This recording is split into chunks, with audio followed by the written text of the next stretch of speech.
الحمدللہ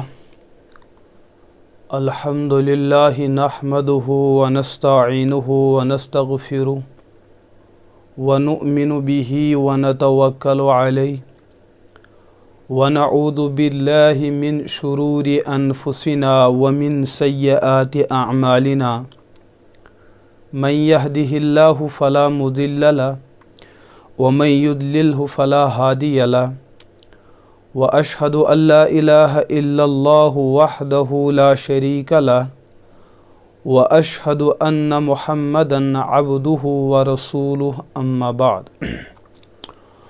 قال اللہ تعالی اعوذ باللہ من الشیطان الرجیم بسم اللہ الرحمن الرحیم اہدنا الصراط المستقیم صراط الذین انعمت علیہم غیر المغضوب علیہم ولا الضالین۔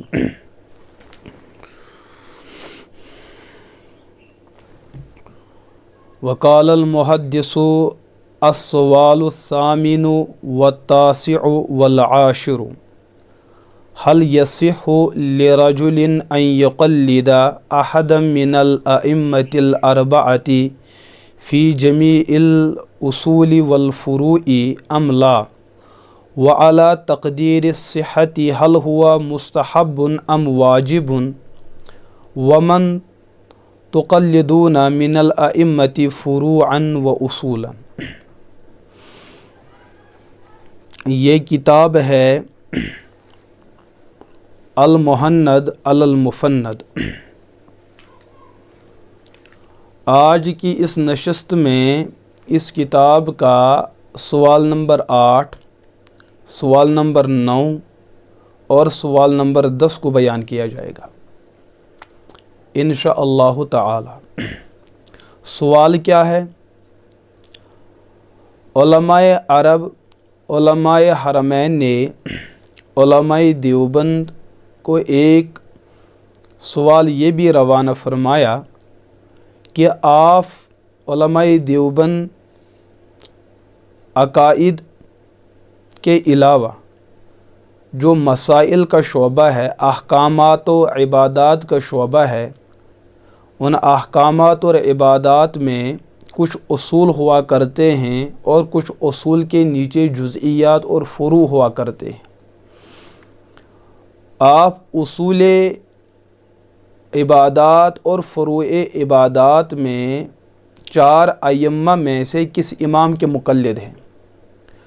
4 ائمہ امام ابو حنیفہ، امام مالک، امام شافعی، امام احمد بن حنبل رحمہم اللہ علیہم اجمعین۔ ان 4 میں سے آپ فقہی مسائل اور اجتہادی مسائل میں آپ کس کی تقلید کرتے ہیں؟ اور کیا آپ تقلید کرنا جائز سمجھتے ہیں؟ ایک سوال، کیا آپ کسی شخص کے لیے 4 ائمہ میں سے کسی ایک امام کی تقلید کرنے کو جائز سمجھتے ہو؟ دوسری بات، اگر آپ جائز سمجھتے ہو پھر یہ تقلید کرنا مستحب ہے یا یہ تقلید کرنا واجب ہے؟ پھر یہ تقلید کرنا مستحب ہے یا یہ تقلید کرنا واجب ہے؟ اور تیسرا سوال یہ ہے کہ آپ ان 4 اماموں میں کس کے مقلد ہو؟ پہلا سوال، 4 اماموں میں سے کسی ایک امام کی تقلید کرنے کے بارے میں آپ کا کیا نظریہ ہے؟ دوسرا، اگر آپ کا نظریہ یہ ہے کہ 4 ائمہ میں سے کسی ایک امام کی تقلید کرنی جائز ہے تو پھر ہمارا سوال یہ ہے وہ تقلید کرنا اس شخص کے لیے مستحب ہے یا واجب ہے؟ اور تیسرا سوال یہ کہ تم علماء دیوبند ان 4 ائمہ میں سے کس کی تقلید کرتے ہو؟ تو فی الحقیقت یہ 3 سوالات ہیں۔ ان کی وضاحت جو ہے ایک تفصیل طلب مسئلہ ہے، شاید کہ اس مسئلے کی وضاحت کے لیے اور دروس اور اسباق کی ضرورت پڑ سکتی ہے۔ اگر اللہ نے چاہا تو اور مجالس اور نشستوں کے اندر اس مسئلے کے تمام متعلقات کو آپ کی خدمت میں عرض کیا جائے گا۔ لیکن پہلے صاحب کتاب محدث سہارنپوری رحمۃ اللہ علیہ نے اس سوال کا جو جواب لکھ کر علماء حرم کے یہاں پیش کیا ہے، اور علماء حرم نے اس جواب کو پسند کیا اور اس پر اپنی تصدیقات اور اپنی مہر ثبت فرمائی، وہ یہ کہ الجواب لا بد للرجل فی ھذا الزمان ان یقلد احدا من الائمۃ الاربعۃ رضی اللہ تعالی عنہم۔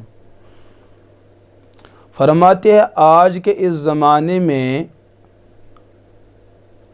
ایک عام آدمی پر 4 ائمہ میں سے کسی ایک امام کی تقلید کرنا ضروری ہے، بل یجب، بلکہ فرماتے ہیں واجب ہے۔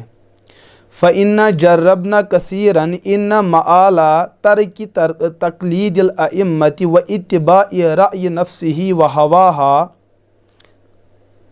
السُّقُوطُ فِي حُفْرَةِ الْإِلْحَادِ وَالزَّنْدَقَةِ أَعَاذَنَا اللَّهُ تَعَالَى مِنْهَا وَلِأَجْلِ ذَلِكَ نَحْنُ وَمَشَائِخُنَا مُقَلِّدُونَ فِي الْأُصُولِ وَالْفُرُوعِ لِإِمَامِ الْمُسْلِمِينَ أَبِي حَنِيفَةَ رضی اللہ تعالی عنہ اماتنا اللہ علیہ وحشرنا فی زمرۃ ولمشائخنا فی ذالک تصانیف عدیدہ شاعت واشتہرت فی الآفاق۔ یہ جواب تو قدر مختصر ہے لیکن ایک جامع عبارت ہے۔ حضرت محدث سہارنپوری نے اس جواب میں یہ فرمایا کہ اس زمانے کے اندر ایک عام آدمی کے لیے 4 ائمہ میں سے کسی ایک امام کی تقلید کرنا ضروری بھی ہے اور واجب بھی ہے۔ یہ پہلے سوال کا جواب ہے۔ ساتھ میں یہ فرمایا کہ بلکہ ہمارا تجربہ یہ ہے کہ جس شخص نے بھی تقلید کو چھوڑا وہ یا تو الحاد کا شکار ہوا یا زندیقیت یا لادینیت اور بے دینی اور گمراہی، بدعات، فسوق اور فسق و فجور، ان تمام خرافات کے اندر وہ شخص مبتلا ہوا۔ ہم نے تجربے سے یہ سب کچھ دیکھا ہے۔ اور فرماتے ہیں نحن ومشائخنا مقلدون فی الاصول والفروع لامام المسلمین ابی حنیفہ رضی اللہ تعالی عنہ۔ جہاں تک تیسری بات یہ ہے کہ آپ علماء دیوبند کس کے مقلد ہے، تو ہمارا جواب یہ ہے کہ ہم اصول عبادات اور فروع عبادات میں سیدنا امام اعظم ابو حنیفہ رحمۃ اللہ تعالی علیہ کے مقلد ہیں، ہم بھی اور ہمارے مشائخ بھی۔ بلکہ حضرت محدث نے ایک دعا فرمایا اماتنا اللہ علیہ وحشرنا فی زمرۃ، اللہ ہمیں اسلام کی نعمت کے ساتھ، اہل سنت کی نعمت کے ساتھ اجتہادی مسائل میں اور فقہی مسائل میں ابو حنیفہ رحمۃ اللہ تعالی علیہ کی تابعداری اور ان کی اتباع کرتے کرتے ہی ہماری موت فرمائے، اور ہمیں اہل سنت والجماعت مقلدین کے جملہ افراد کے ساتھ کل قیامت کے دن ہمارا حشر فرمائے۔ اور ساتھ میں حضرت محدث سہارنپوری فرماتے ہیں تقلید کے مسئلے کو ثابت کرنے کے لیے ہمارے مشائخ اور ہمارے اکابرین کی بہت ساری کتابیں اس کے اندر جو ہے تصنیف ہو چکی ہے کہ مسئلہ تقلید کو ہمارے اکابرین نے تفصیل کے ساتھ اس میں بیان کیا ہے۔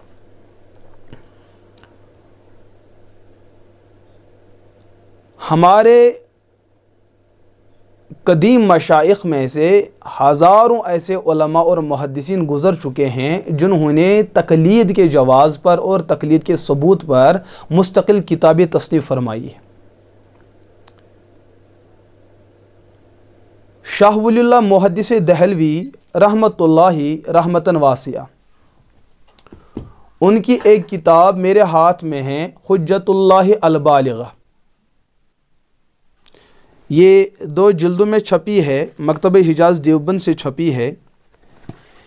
اس کی جلد اول اور صفحہ 506 پہ حضرت فرماتے ہیں منہا ان هذه المذاہب الاربعۃ المدونۃ المحررۃ قد اجتمعت الامۃ او من یعتد به منها على جواز تقلیدها الى یومنا هذا وفی ذالک من المصالح ما لا یخفا لا سیما فی هذه الایام التي قصرت فیہ الہمم جدا واشربت النفوس الہوا واعجب کل ذی رأی برأیہ۔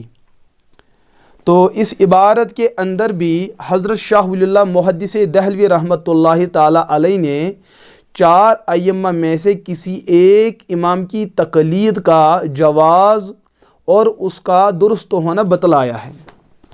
حضرت رحمۃ اللہ تعالی علیہ کی ایک دوسری کتاب ہے الانصاف فی بیان اسباب الاختلاف۔ اس کتاب کے اندر بھی حضرت رحمۃ اللہ علیہ نے کئی مقامات پر اسی مسئلے کو زیر بحث لایا ہے کہ تقلید کی شرعی حیثیت کیا ہے اور کن احوال میں اور کن مقامات پہ انسان کو تقلید کرنے کی ضرورت محسوس ہوتی ہے۔ اور پھر وہ جیسے کہ حضرت نے یہاں پر ایک مستقل عنوان قائم کیا ہے، التقلید فی المذاہب الاربعۃ۔ پھر نیچے انہوں نے ایک عنوان، وہی عبارت جو حجت اللہ البالغہ کے اندر وہ عبارت گزر چکی ہے، وہی عبارت یہاں پر بھی موجود ہے۔ فرماتے ہیں اجمعت الامت علی جواز تقلیدی المذاہب الاربعۃ، 4 مذاہب میں سے کسی ایک مذہب کی تقلید کرنا فروعی مسائل میں، اجتہادی مسائل میں، اس پر امت کا اجماع ہو چکا ہے۔ اور جن لوگوں نے تقلید کی مذمت کی اور تقلید کا انکار کیا ہے وہ لوگ خطا پر ہے اور وہ لوگ غلطی پر ہے، کیونکہ جائز اور درست تقلید سے انکار کرنا یہ ممکن نہیں ہے بلکہ ناممکن ہے۔ اور تیسری ایک کتاب ہے حضرت رحمۃ اللہ تعالی علیہ کی، حضرت شاہ ولی اللہ محدث دہلوی رحمۃ اللہ علیہ، اس کتاب کا نام ہے عقد الجید فی احکام الاجتہاد والتقلید۔ جیسے آپ یہ دیکھ رہے ہیں عقد الجید فی احکام الاجتہاد والتقلید، اس کتاب کے اندر حضرت رحمۃ اللہ تعالی علیہ نے اور تفصیل کے ساتھ تقلید کی ضرورت کو بیان کیا ہے۔ لیکن ایک مسئلہ جس کی وضاحت درکار ہے وہ یہ کہ آپ اپنے ماحول میں رہ کر ایک چیز جس کا نام آپ سنتے رہتے ہیں وہ ہے دودھ یا گوشت۔ اب آپ گوشت کا لفظ لے یا دودھ کا لفظ لے، یہ دودھ کا لفظ ہم کئی مقامات پہ استعمال کرتے ہیں، جیسے گائے کا دودھ ہوتا ہے، بکری کا دودھ ہوتا ہے، بھیڑ کا دودھ ہوتا ہے۔ اسی طریقے سے حرام جانوروں میں کتیا کا دودھ ہوتا ہے، سورنی کا دودھ ہوتا ہے، یا اور جیسے وہ جانور کہ جن کا گوشت کھانا حرام ہے۔ تو ان تمام پر دودھ کا ہی اطلاق اور استعمال ہوتا ہے، لیکن ہر کوئی مسلمان سمجھتا ہے ان جملہ دودھ میں سے کچھ دودھ وہ ہے جو جائز بھی ہے، حلال بھی ہے اور پاک بھی ہے، اور کچھ دودھ وہ ہے جو ناجائز ہے، ناپاک ہے اور نجس ہے، جس کا استعمال جائز نہیں۔ لیکن دودھ کا لفظ ان تمام دودھوں پر شامل ہے۔ اسی طریقے سے لفظ تقلید کا جو مفہوم بنتا ہے اس کو میں ابھی عرض کروں گا، لیکن تقلید کی 2 شکلیں ہیں۔ ایک تقلید وہ ہے جس سے اسلام کی اتباع مطلوب اور مقصود ہوتی ہے، کہ تقلید کرنے والے کا مقصود اور مطلوب یہ ہے کہ میں دین پر ہی عمل پیرا ہو جاؤں، میں دین کا پابند اور دین پر کاربند ہو جاؤں۔ تقلید میں ایک تقلید یہ ہے، اس کو تقلید محمود کہتے ہیں۔ اور تقلید کی ایک دوسری شکل یہ ہے کہ جس میں تقلید کرنے والے کا مقصد ہوتا ہے اللہ کے دین کا مذاق اڑانا، اللہ کے دین کو پامال کرنا، اپنی خواہشات اور اپنی نفسانیات ان پر عمل پیرا ہونا، یا کسی باطل اور ناجائز مسئلے پر عمل کرنا دین کی جڑوں کو کھوکھلا کرنے کے لیے، یہ بھی تقلید ہے۔ اس کو تقلید مذموم کہتے ہیں۔ یہ بات میری نہیں ہے، یہ بات لکھی ہے حضرت حافظ ابن القیم الجوزی الحنبلی رحمۃ اللہ علیہ نے اعلام الموقعین کے اندر کہ تقلید کی 2 قسمیں ہیں۔ ایک تقلید وہ ہے جو جائز ہے اور ایک تقلید وہ ہے جو ناجائز ہے۔ جائز کو تقلید محمود کہیں گے اور ناجائز کو تقلید مذموم کہیں گے۔ تو اسلاف میں سے حضرت شاہ ولی اللہ محدث دہلوی رحمۃ اللہ تعالی علیہ جس تقلید کے قائل ہے وہ تقلید محمود اور تقلید جائز ہے، اور حضرت نے انہی کتابوں کے اندر تقلید کی دوسری شکل کی مذمت فرمائی ہے جس کو تقلید مذموم کہتے ہیں۔ اور بلکہ میں عرض کروں گا یہ اہل سنت والجماعت علماء دیوبند احناف کی وہ دستاویز ہے جس پر ہمارے تمام اکابرین علماء دیوبند کی تصدیقات ہے اور اس کتاب کو تائید حاصل ہے۔ الکلام المفید فی اثبات تقلید، ملک پاکستان کی مشہور علمی شخصیت امام اہل سنت حضرت مولانا محمد سرفراز خان صفدر رحمۃ اللہ تعالی علیہ کی کتاب ہے۔ انہوں نے اس کتاب کو تقلید کے عنوان سے ہی ترتیب دیا ہے۔ تقلید کے معاملے میں جو لوگ تقلید کرتے ہیں ان کے لیے تقلید کا جو جائز راستہ ہے، جائز طریقہ ہے، حضرت رحمۃ اللہ علیہ نے اس کو ثابت کیا ہے اور دلائل سے۔ اور تقلید کا جو ناجائز طریقہ اور ناجائز راستہ اور ناجائز حدود ہے، حضرت نے ان حدود کو متعین کیا ہے کہ کن کن مراحل میں تقلید کرنا ناجائز اور حرام ہو جاتا ہے، اور تقلید کی وہ کون سی شکلیں ہیں جو ناجائز اور حرام ہیں، اس تقلید کو بھی حضرت نے دلائل سے ناجائز اور حرام ہونا ثابت کیا ہے۔ پھر حضرت نے یہ فرمایا ہے کہ ہم جس تقلید کے قائل ہیں وہ تقلید وہ ہے جس کے جائز ہونے پر پوری امت کے علماء اور فقہا کا اتفاق ہے، اور جس تقلید کو اہل سنت علماء دیوبند ناجائز سمجھتے ہیں اس کے ناجائز ہونے پر بھی پوری امت مسلمہ تمام علماء فقہا کا اتفاق ہے۔ تو اس کتاب کو حد اعتدال کے ساتھ پڑھنا، جو تقلید کے قائل ہے ان کو یہ بتلانا کہ تقلید کی جائز شکل کیا ہے، اور جو تقلید کی ناجائز شکل ہے اس میں یہ بتلانا کہ یہ ناجائز کیوں ہے۔ حضرت رحمۃ اللہ علیہ فرماتے ہیں کہ اس کتاب کو میں نے جو لکھا ہے اس میں تقلید کا لغوی معنی ہے اور اصطلاحی معنی ہے، اور بعض غیر مقلدین حضرات کی خاص تعدی اور ان میں بعض منصف مزاج حضرات کی میانہ روی، تقلید کے اثبات و نفی کے نقلی و عقلی دلائل اور ان کی اصلیت و حقیقت، جمہور اہل سنت کا مقلد ہونا، تقلید کے آغاز و ترویج کا باحوالہ تذکرہ، ان چیزوں کو حضرت رحمۃ اللہ تعالی علیہ نے تفصیل کے ساتھ بیان فرمایا۔ بلکہ آگے اس چیز کی بھی وضاحت فرماتے ہیں، اس کتاب کے اندر میں نے جہاں تقلید کے منکرین کو دلائل سے خاموش کیا اور ان پر حجت تام کی کہ بلا وجہ تقلید کا انکار کرنا جائز نہیں ہے، وہاں مقلدین کی اصلاح اور علمی تربیت کو بھی نظر انداز نہیں کیا گیا تاکہ افراط و تفریط کے دونوں پہلوؤں سے اجتناب کیا جا سکے اور اصل حقیقت پر نگاہ رکھی جا سکے۔ ہمارے پیش نظر کسی کی دل آزاری نہیں بلکہ مسئلہ تقلید کی اصلیت کو واضح کرنا ہے۔ آگے فرماتے ہیں، کیونکہ تقلید کی بعض قسمیں خالی شرک، بدعت اور ناجائز ہیں، ان کو جائز کہنے والا اور ان پر عامل کب فلاح پا سکتا ہے، اور بعض قسمیں مباح بلکہ واجب ہیں، ان کے انکار کرنے سے قرآن و حدیث اور اکثر امت کے تعامل کا انکار ہوگا، اور مسلمانوں کو کافر و مشرک اور بدعتی کہہ کر بھی کب کوئی اخروی نجات حاصل کر سکتا ہے۔ حضرت رحمۃ اللہ علیہ نے دونوں شکلوں کو یہاں پر بیان کیا ہے۔